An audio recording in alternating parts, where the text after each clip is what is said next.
when we moved in, we like slept on a futon at Connor's for like a week. And at first, Sydney was just like, why would we sleep on the floor? Peasants sleep on the floor. And me, being the Asian, like every time I go like to Thailand, I'd always sleep on the floor at my grandma's place. And I'm just like, there's something comforting about sleeping on the floor. And I don't know what it is, but I just realized that whenever we'd go to like onsens or ryokans or whatever, you'd sleep on the futon floors, futon mattresses, and you just get the best night of sleep you have in your life. And I don't know what it is. I think it might be because like the tatami or the floor or whatever it is you're sleeping on, the hard surface, it like flattens your back out. Yeah. So I guess that just like naturally gives you better sleep or something. Yeah. But I agree. Like I get the best sleep in a futon. Yeah. So like we just decided, why not just fucking sleep on the floor? Like we just got a mattress. But then you miss out on like when you wake up and you're like, oh fuck. Then you just kind of like sit on the bed with like your legs on the floor. Yeah. And you're just like, fuck. I gotta get up. But like you're not fully awake. Do you love that feeling? Yeah, I kind of like that. I hate that feeling. Because it's like, I don't want to get out of bed right away, but I want to kind of get up and I want to put my I want to try to get ready. I hype myself up to actually get up. For me, there's only two states. There's lying in the bed on my phone or just out of bed. Yeah. What, you never like sit there at the edge of the bed being like fuck, I gotta get up in a second. No, like I kind of realized that I want to spend the least time in my bedroom as physically possible, right? And I feel like you get a better night's sleep if like your bedroom is just for sleeping. Because I remember in my old place, especially when like I started YouTube and we were working literally with my bed next to me, I would get like the worst night's sleep every time because I could not go in my bedroom and just go on my bed and just like go into sleep mode. Like I found that once I positioned it so I would spend the least time in my bed as possible, I would get much better sleep. Yeah, my place 2 places ago now was it was the same. Like you guys been there before. The tiny apartment I had, the fucking tiny apartment, with the anime man couch with all the plushies.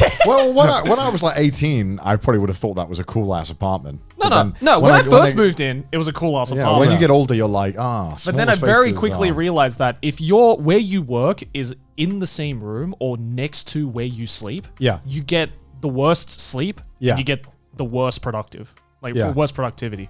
You just can't do anything because it's like I could just turn over and literally walk half a meter and just sleep if I wanted to. Yeah. It's like, how can you concentrate in a room like that? Yeah. I don't know.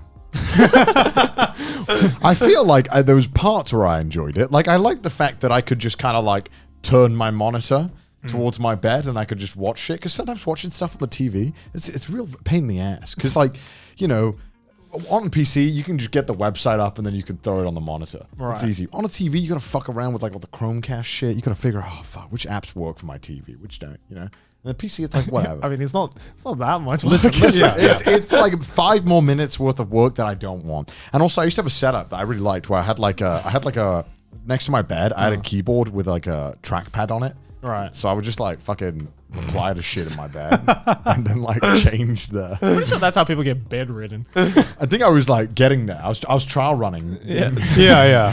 I mean, if I was ever bedridden, at least I know the system. Like I had. At least I can work. Yeah, dude, I had it all set up. It was a good system. It was big brain. Yeah. No, but like I feel like especially when I get out of bed, I'm just like way more awake. The problem isn't like typically when I'm out of my bed, I'm awake. Yeah. The problem isn't that. The problem is getting out of the bed in the first place. Yeah, true. Yeah. Like having my legs hang off, whatever. That's not going to help me. Yeah. Sometimes the foot out of the bed, free hanging, is pretty good feeling. I still haven't figured out a way to get out of bed when it's like a cold winter's day or cold winter morning. Yeah. That's why like I'm kind of glad now that I moved, like because it's starting to get warm, right? Yeah. So it's like thank God. It's a lot easier now to just immediately get out of bed because the inside of your mattress and the outside of your mattress is pretty much the same temperature. Yeah. So it's like it's not a fucking struggle like it is in the winter. But to this day, I've been trying to figure out how the fuck do I get out of bed in winter? How do I like remove the 10 G's of force that is created in the wintertime in my bed? Because every time I always do like the one thing I found out is like, okay, one limit at a time.